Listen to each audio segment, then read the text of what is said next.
नमस्कार, स्वागत है साहित्यिक झरोखा चैनल पर। आज हम करेंगे तुलसीदास की भक्ति भावना। बहुत ही महत्वपूर्ण प्रश्न है। अक्सर जो पेपर होते हैं उसमें ये पूछ लिया जाता है, तो ये प्रश्न आपको बहुत ध्यान से करना है। तो आइए शुरू करते हैं। देखिए, जो तुलसीदास जी हैं ये राम काव्य धारा से जुड़े हुए हैं, इसीलिए राम कवियों में इनका प्रमुख स्थान है। किसका? तुलसीदास का। इनकी जो भक्ति भावना है वो राम के प्रति है, यानी राम के प्रति इनकी भक्ति किस प्रकार की है वो हम इनके काव्य के माध्यम से देख सकते हैं। लेकिन फिर भी जो विभिन्न विद्वान हैं उनकी परिभाषाओं को अगर हम देखें, उनके विचारों को अगर हम जानें, तो उसके आधार पर जो भक्ति मार्ग है वो दो प्रकार के माने गए हैं, यानी दो भेद माने गए हैं। पहला मार्ग माना गया है निवृत्ति मार्ग और दूसरा माना गया है प्रवृत्ति मार्ग। यानी विद्वानों के विचारों को, उनकी परिभाषाओं को देखकर जो भक्ति से जुड़े हुए विचार हैं वो दो भागों में बंट जाते हैं। एक भक्ति कहती है निवृत्ति मार्ग को अपनाना चाहिए, दूसरी भक्ति कहती है या दूसरे विचार कहते हैं कि प्रवृत्ति मार्ग को अपनाना चाहिए। अब जो निवृत्ति मार्ग है ये क्या है कि मनुष्य ज्ञान और योग के माध्यम से ईश्वर की प्राप्ति में लीन हो जाता है और कठोर संयम का पालन करता है। किसके लिए पालन करता है? ईश्वर को प्राप्त करने के लिए। यानी जीवन में अनुशासन, ज्ञान, योग, इन सब के द्वारा वो ईश्वर की प्राप्ति करना चाहता है। जो निवृत्ति मार्ग है इसके दो भेद माने गए हैं, एक तो ज्ञान के द्वारा और दूसरा योग के द्वारा। जैसे मैंने यहाँ पर भी आपको बताया कि ज्ञान और योग के माध्यम से, यानी ज्ञान मार्ग से और योग मार्ग से। ज्ञान मार्ग से शिक्षा प्राप्त करके, पुस्तकों का अध्ययन करके, गुरुजनों के आदेशानुसार या ज्ञान प्राप्ति के द्वारा, उसी प्रकार योग मार्ग द्वारा अपने शरीर को साध कर, अपनी इंद्रियों को वश में करके ईश्वर की प्राप्ति के लिए प्रयत्न करना, ये निवृत्ति मार्ग के अंतर्गत आता है। दूसरा जो इसका भेद है वो क्या है? प्रवृत्ति मार्ग। प्रवृत्ति मार्ग यानी संसार में रहते हुए अपनी स्वाभाविक इच्छा शक्ति के बल पर ईश्वर की प्राप्ति करना, यानी अपना स्वाभाविक जीवन जीना, अपने दैनिक जीवन के जो कार्य है, अपने जीवन यापन के लिए जो सुविधाएं हैं उनका प्रयोग करना, उन साधनों का प्रयोग करना, अपने परिवार का पालन पोषण करना, लेकिन इसके साथ साथ अपने जो मन के बल से, अपनी इच्छा शक्ति के बल पर ईश्वर की प्राप्ति करना। और इसके भी दो भेद माने गए हैं, एक तो भक्ति के द्वारा और दूसरा कर्म के द्वारा, यानी भक्ति मार्ग द्वारा और कर्म मार्ग द्वारा। भक्ति के मार्ग में हम ईश्वर का ध्यान लगाए रखते हैं, अपना संपूर्ण जो ध्यान है वो किस पर रखते हैं? अपने ईश्वर पर या अपने भगवान पर। यहाँ पर हम कर्म को भी प्रधानता देते हैं, लेकिन कर्म के साथ साथ हम अपने भगवान को अपने मन में बसाकर उनके प्रति अपने भाव व्यक्त करते हैं। तो मुख्यतः इन दो भावों के आधार पर ही हम तुलसीदास की भक्ति भावना को भी जानने का प्रयास करेंगे। यानी सबसे पहले आपको ध्यान क्या रखना है? यहाँ पर सबसे पहले इस प्रश्न में आपने भूमिका बनाई या परिचय दिया, उसमें आपने तुलसीदास के बारे में बताया कि तुलसीदास हिंदी साहित्य के गौरवशाली कवि हैं, राम भक्तियों में सबसे प्रमुख स्थान उनका है, और इनकी जो भक्ति भावना है वो किसके प्रति अभिव्यक्त हुई है? श्री राम के प्रति इन्होंने अपनी भक्ति के भाव अभिव्यक्त किए हैं। अब वो किस प्रकार के भाव हैं, उससे पहले हमें ये जान लेना चाहिए कि भक्ति के कितने मार्ग हैं, या भक्ति प्राप्ति के जो मार्ग हैं वो क्या है, ईश्वर प्राप्ति के जो मार्ग हैं वो क्या है। तो भक्ति के मार्ग दो माने गए हैं, निवृत्ति मार्ग और प्रवृत्ति मार्ग। निवृत्ति मार्ग के दो भेद है, ज्ञान के द्वारा और योग के द्वारा, और प्रवृत्ति मार्ग के भी दो भेद हैं, भक्ति के द्वारा और कर्म के द्वारा। आइए अब जानते हैं कि तुलसीदास के जो भक्ति भाव है उनको हम किस प्रकार से विभक्त कर सकते हैं, या किस प्रकार से उनके भाव अभिव्यक्त हुए हैं उनके काव्य के माध्यम से। लेकिन इन सब का मार्ग चाहे कोई भी हो, उद्देश्य तो एक ही है, और वो कौन सा है? ईश्वर की प्राप्ति करना, या ईश्वर से मिलना, उनके दर्शन करना, उनको अपने सामने पाना, या अपने जो आकांक्षाएं या इच्छाएं हैं उनकी प्राप्ति के लिए ईश्वर को याद करना, और उनको इस तरह से याद करना कि वो प्रसन्न होकर हमें दर्शन दे या हमें अपनी आत्मा को अपनी शरण में ले ले। तो इनका उद्देश्य क्या है? ईश्वर की प्राप्ति। अब जानते हैं कि तुलसीदास ने किस प्रकार की भक्ति की है और उसका स्वरूप कैसा है। देखिए, तुलसीदास की भक्ति की अगर बात करें तो हम इन पॉइंटों में विभाजित करके तुलसीदास की भक्ति के बारे में जान सकते हैं। सबसे पहले हम देखते हैं इष्ट देव का रूप, यानी तुलसीदास के जो इष्ट देव हैं, जो ईश्वर हैं, उनका रूप कैसा है, सगुण है या निर्गुण है। देखिए, हमने पहले भी बात करी है इस बारे में। जो तुलसीदास जी हैं, ये ब्रह्म के निर्गुण और सगुण दोनों ही रूपों में विश्वास करते हैं और किसी भी मार्ग की निंदा नहीं करते। निर्गुण और सगुण, ये निर्गुण ईश्वर को भी मानते हैं, लेकिन सगुण ईश्वर के माध्यम से ये उसकी प्राप्ति करना चाहते हैं। तुलसीदास जी ये मानते हैं कि दोनों ही ब्रह्म के स्वरूप है, चाहे वो निर्गुण है चाहे वो सगुण है, यानी दोनों ही ब्रह्म के स्वरूप है। इनको जो निर्गुण ईश्वर है, इनको वो नित्य रूप मानते हैं, मोह रहित है, निर्गुण है, अव्यय है। तो इस प्रकार से इनके प्रति उन्होंने अपने भाव अभिव्यक्त किए हैं। वो मानते हैं कि ये मर्यादाओं से परे हैं, मुक्ति रूप है, इनके माध्यम से मुक्ति की प्राप्ति संभव है। किसके माध्यम से? निर्गुण ईश्वर के माध्यम से, निर्गुण ब्रह्म के माध्यम से। दूसरा जो रूप वो मानते हैं वो सगुण ब्रह्म को मानते हैं, और सगुण ब्रह्म का रूप किस में देखते हैं? श्री राम में देखते हैं। ये स्वीकार करते हैं कि राम निर्गुण ब्रह्म के ही रूप है, और अवतार रूप में, सगुण रूप में, राम के रूप में उन्होंने जन्म लिया है। इसीलिए वो ये कहते हैं जो ब्रह्म है उसको वो अजन्मा कहते हैं, अद्वैत कहते हैं, और मन से परे मानते हैं। लेकिन वे मानते हैं कि जब वो उसे स्मरण करते हैं तो वो सगुण रूप में हमारे सामने प्रस्तुत हो जाते हैं, और वो सगुण रूप किसका है? श्री राम का है। राम को उन्होंने मर्यादा पुरुषोत्तम माना है, और अपने राम के प्रति, अपने इष्ट देव श्री राम के प्रति उन्होंने अनन्य प्रेम, अनन्य जो विश्वास है, श्रद्धा है, भक्ति है, प्रेम है, उसको उन्होंने यहाँ पर अभिव्यक्त किया है। राम के बाल रूप का उन्होंने अपने काव्य में चित्रण किया है, राम के राजा रूप का भी उन्होंने चित्रण किया है, राम जब तपस्वी के रूप में वन में गमन करते हैं उसका भी इन्होंने सुंदर चित्रण किया है।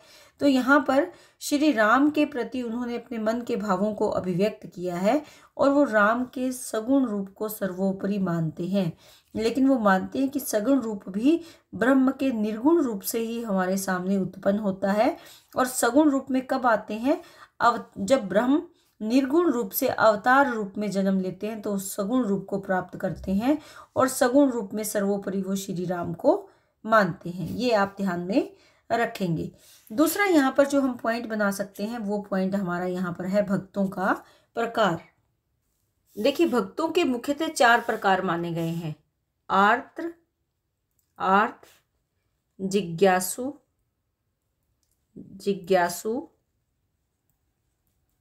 अर्थार्थी और ज्ञानी। तुलसीदास भी इन चारों रूपों को अपनी भक्ति में प्रस्तुत करते हैं। यहाँ पर जो आर्त रूप है इसका इन्होंने वर्णन जब रामचरितमानस में उन्होंने किया है तो वो किसके माध्यम से किया है? पार्वती के माध्यम से। क्यों? क्योंकि जो पार्वती है वो स्वयं को शिवजी स्वयं के मन के भावों को अभिव्यक्त करती है, और आर्त स्वर में अभिव्यक्त करती है। किस लिए? राम की कथा सुनाने के लिए। वो उनसे निवेदन करती है राम की कथा सुनने के लिए। अर्थात वो कौन सी भक्ति की श्रेणी में आती है? वो आर्त भक्ति की श्रेणी में, भक्त की श्रेणी में आती है। कौन? जो पार्वती है। यहाँ पर वो राम की कथा सुनाने के लिए शिव जी को कहती है। तो ये पहला प्रकार हुआ भक्त का। दूसरे प्रकार की अगर बात करें तो वो कौन सा है? जिज्ञासु। जिज्ञासु के रूप में उन्होंने गरुड़ का वर्णन किया है। गरुड़ का वर्णन कब किया है? जब मेघनाथ राम और लक्ष्मण को नागपाश में बांध देते हैं, तब जब गरुड़ को वो नागपाश काटने के लिए बुलाया जाता है, तब गरुड़ के मन में जिज्ञासा उत्पन्न होती है। वो राम के प्रति भक्ति का भाव तो रखते हैं, लेकिन तब जिज्ञासा होती है कि एक छोटा सा राक्षस कैसे भगवान को अपने बंधन में बांध सकता है, अपने नाग के पाश में बांध सकता है। यानी भक्त के मन में अपने ईश्वर के प्रति जब जिज्ञासा का भाव उत्पन्न हो तो वो कैसा भक्त है? वो जिज्ञासु भक्त है। तीसरे प्रकार का जो भक्त है अर्थार्थी। यहाँ पर अर्थार्थी की बात करें तो उसमें क्या गुण होते हैं? जो तुलसीदास स्वयं को मानते हैं। तुलसीदास स्वयं को अर्थार्थी भक्त के रूप में मानते हैं, और वो राम कथा का निष्कपट भाव से गान करना चाहते हैं ताकि सारी मनोकामनाएं उनकी पूर्ण हो जाए। यानी निष्कपट भाव से अपने ईश्वर की भक्ति अर्थाती भक्त के द्वारा की जाती है। इसमें जो चौथा प्रकार माना गया है वो माना गया है ज्ञानी। ज्ञानी भक्त का उदाहरण इन्होंने यहाँ पर किसका दिया है? याज्ञवल्क्य का दिया है। जो याज्ञवल्क्य है, याज्ञवल्क्य, ये भारद्वाज को कथा सुनाते हैं, किसकी? राम की। तो यहाँ पर राम की कथा वो कहते हैं, और कैसे उन्होंने एक ज्ञानी भक्त के रूप में राम की कथा भारद्वाज को कही। तो क्योंकि उन्हें उसका पूरा ज्ञान था। तो यहाँ पर ये चौथा प्रकार कौन सा हो जाता है? ज्ञानी। तो यहाँ पर अर्थ हमने देखा जिज्ञासु, अर्थार्थी और ज्ञानी, यानी चारों प्रकार के भक्तों का यहाँ पर इन्होंने अपने काव्य में या रामचरितमानस में उन्होंने वर्णन किया है। तुलसीदास मानते हैं कि चारों भक्तों के जो प्रकार है उनका अपना अपना स्थान है, और उनका अनेक जगह जहाँ जहाँ उनको आवश्यकता लगी इन भक्तों का उन्होंने वर्णन यहाँ पर किया है।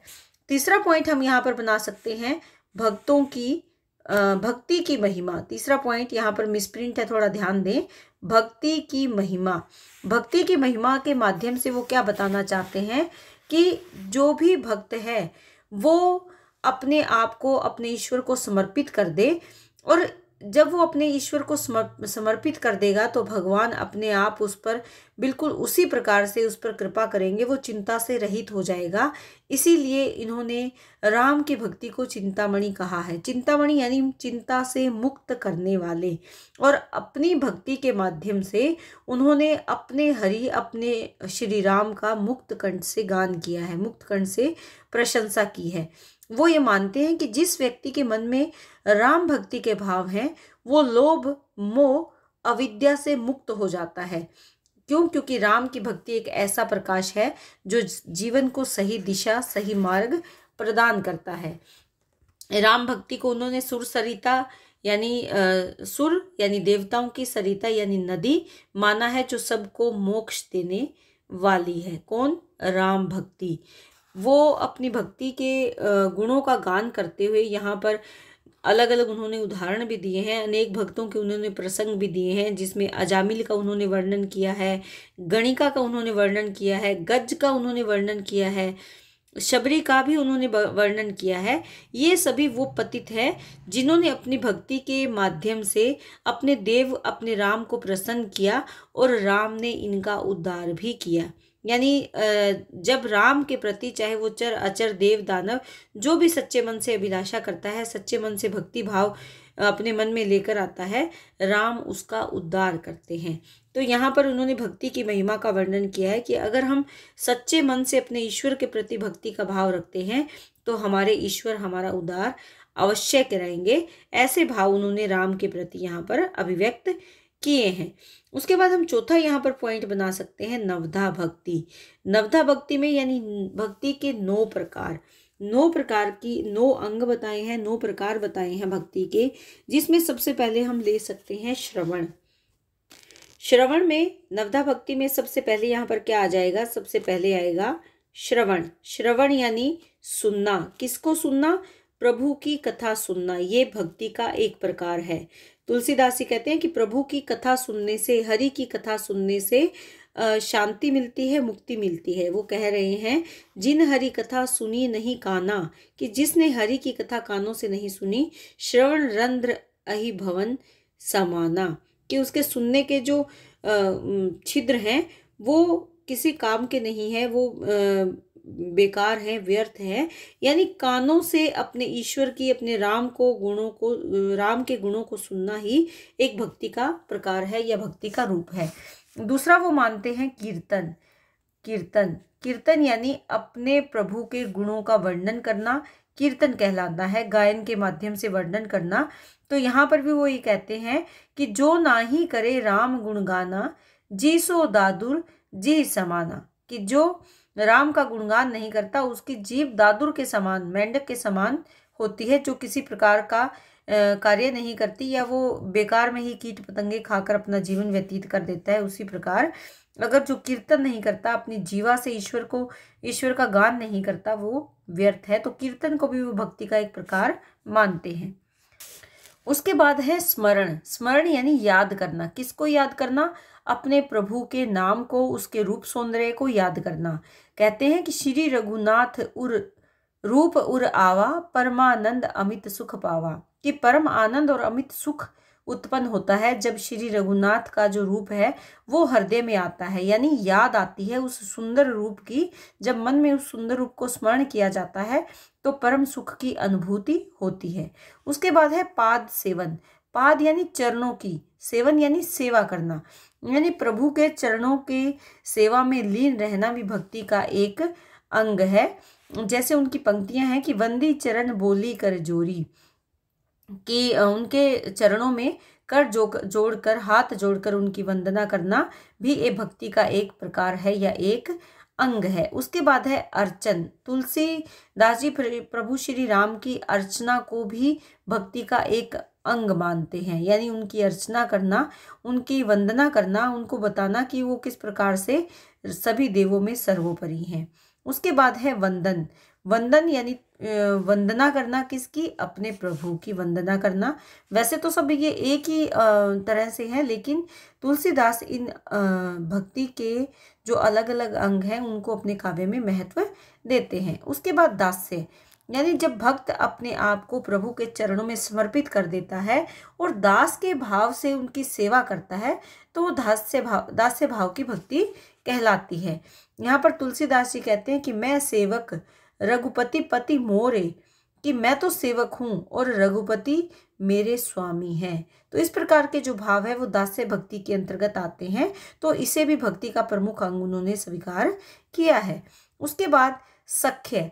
जब जो भक्त है वो भगवान को अपना सखा मानकर अपने भाव प्रस्तुत करता है तो वहां पर सख्य भाव की भक्ति आती है। ये भाव भी तुलसीदास के काव्य में देखा जा सकता है। उसके बाद 9वां जो अंग है यहाँ पर आत्म निवेदन। आत्म यानी स्वयं के मन से निवेदन करना किसके? श्री राम के समक्ष निवेदन करना, उनको अपने उनके प्रति अपने जो मन के भाव है वो अभिव्यक्त करना और स्वयं को उनके चरणों में समर्पित कर देना। तो ये 9 अंग माने गए हैं भक्ति के, जो कि तुलसीदास के काव्य में देखे जा सकते हैं। इसके बाद जो हम पॉइंट बनाएंगे वो है भक्तों की आसक्तियां, यानी भक्ति की आसक्तियां, यानी भक्ति के माध्यम से किस प्रकार से भक्त आसक्त होता है अपने परमात्मा के प्रति। तो यहाँ पर वैसे तो ये जो हमने नवदा भक्ति की थी कुछ इसी तरह से भाव यहाँ पर आएंगे, लेकिन फिर भी हम यहाँ पर पॉइंट बना सकते हैं। सबसे पहले है कांता शक्ति। कांता शक्ति यानी कांता के भाव से आसक्ति, जैसे निरखी निरखी छवि बाढ़े प्रीति न थोरी। कांता का जो भाव आ जाता है मन में, कांत भाव आ जाता है, कांत भाव के माध्यम से आसक्ति, अभिव्यक्ति अपने प्रेम की। दूसरा यहाँ पर बना सकते हैं तन्मयता शक्ति। तन्मयता शक्ति यानी तन्मय होकर आसक्त हो जाना, जैसे राम ही दिखी एक अनुरागे चितवन चले जाही संग लागे, कि उन्हीं को देखते हुए चले गए, उन्हीं के साथ लगे, उन्हीं को देखते हुए चले गए। यानी तन्मय होकर, लीन होकर आसक्त हो जाना, लीन भाव से आसक्त हो जाना किसके प्रति? अपने ईश्वर के प्रति। इसके साथ हम एक और पॉइंट बना सकते हैं जिसमें है परम विरहा शक्ति। परम विरहा शक्ति यानी पूर्ण रूप से विरह के भाव को अभिव्यक्त करना, मन से, क्रम से, वचन से उनके चरणों में अनुराग को अभिव्यक्त करना, प्रेम को अभिव्यक्त करना। और फिर भी अगर हमारे ईश्वर हमें ना मिले तो के ही अपराध नाथ हों त्यागी, कि क्या अपराध किया कि मेरे प्रभु ने मुझे त्याग दिया। यानी उनसे परम प्रेम करना, और किस भाव में? विरह के भाव में अपने मन के भावों को अभिव्यक्त करना। ये किस में आता है? परम विरह शक्ति के अंतर्गत आता है। उसके बाद हम पॉइंट बना सकते हैं शरणागत वात्सल्य शक्ति। शरणागत वात्सल्य शक्ति। यहाँ पर आपको क्या बताना है कि हम अपने प्रभु के शरण में चले जाएं और वात्सल्य भाव अभिव्यक्त करें। कोटि कोटि विप्रवद लागी जाहूं, आए शरण तजो नहीं ताहूं। तो यहाँ पर वात्सल्य भाव के माध्यम से अपने आप की आसक्ति या प्रेम को अभिव्यक्त किया है। किसके प्रति? अपने प्रभु के प्रति। उनकी शरण में जाकर जो वात्सल्य भाव का अभिव्यक्त है वो वात्सल्य शक्ति के अंतर्गत आती है। ये भक्ति की आसक्तियां हैं, यानी भक्त किस किस प्रकार से आसक्त हो जाता है, मोहित हो जाता है, किसके प्रति? अपने ईश्वर के प्रति। इसके बाद आती है रूपा शक्ति। रूपा शक्ति यानी रूप के प्रति आसक्त, रूप के प्रति मोहित। जैसे छवि समुद्र हरि रूप विलोकी, एक टक रहे नयन पट रोकी, कि एक टक देखते रहे, नयनों के पटों को रोककर, पलकों को रोककर, क्योंकि जो भक्त है वो उनके रूप पर आसक्त हो गया, मोहित हो गया। तो इस प्रकार से हम इसके अलग अलग जो भेद हैं वो बना सकते हैं। ये तुलसीदास ने कुछ आसक्तियों का यहाँ पर वर्णन किया है। वैसे अगर देखें तो ये कुछ भक्ति जो हमने नवदा भक्ति के अंग किए थे उन्हीं में से उसी प्रकार के ये भाव हैं। जो स्टूडेंट बीए के जो छात्र हैं वो नवदा भक्ति को कर ले, भक्ति की आसक्तियों को करने की उनको आवश्यकता नहीं है। लेकिन जो स्टूडेंट एमए कर रहे हैं हिंदी के माध्यम से, उनको ये इसके बारे में पता होना चाहिए, क्योंकि अगर हम विस्तार से जानेंगे नहीं तो हम उन भावों को समझ नहीं पाएंगे।